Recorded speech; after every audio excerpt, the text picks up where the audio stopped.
they do not need much convincing after enduring the most extreme of lockdowns. CNN found folks enjoying the company of neighbors or soaking in the stillness, all the while still wearing face masks. A reminder that the original epicenter of the novel coronavirus outbreak is not in the clear. 2 weeks after Wuhan lifted its lockdown, a drive-through commercial streets shows many storefronts still shuttered. The shops staying open, finding a new way to serve customers. You can only go up until the box up front. They've got a little table set up.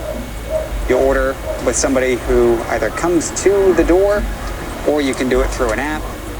The idea is you are not to go in to the store. All of this still open business, but also keep a social distance. But for some small business owners, there is no reopening in sight. For private businesses like us, there's almost no subsidies. We talked with Mr. Wang. CNN agreed not to use his full name, as he wanted to avoid any trouble with local officials. After 3 months of sitting closed, the 35-year-old restaurant owner is struggling with rent. If a government relief check arrives, he says the assistance will likely come too late, especially if there's another spike in infections here. Considering the possibility of a second wave, very likely we will leave this business and find another job. Mr. Wang opened up about the mental health struggles of living under lockdown, sealed inside his home.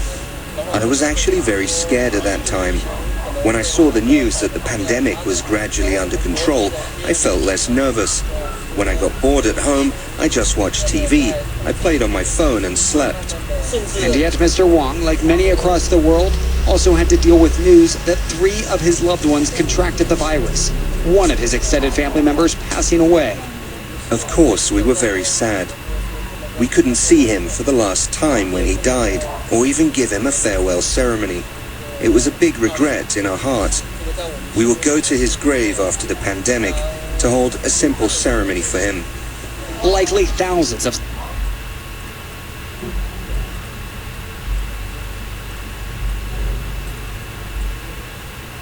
similarly delayed remembrances to take place here in Wuhan over the weeks ahead, as others cautiously move forward with living.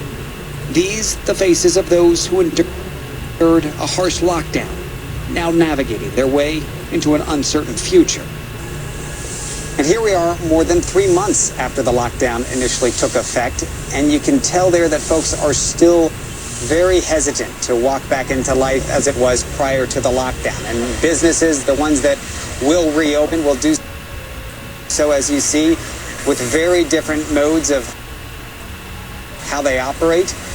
And the ones that remain closed, including fitness centers and cinemas, will be doing so until they get formal approval to reopen.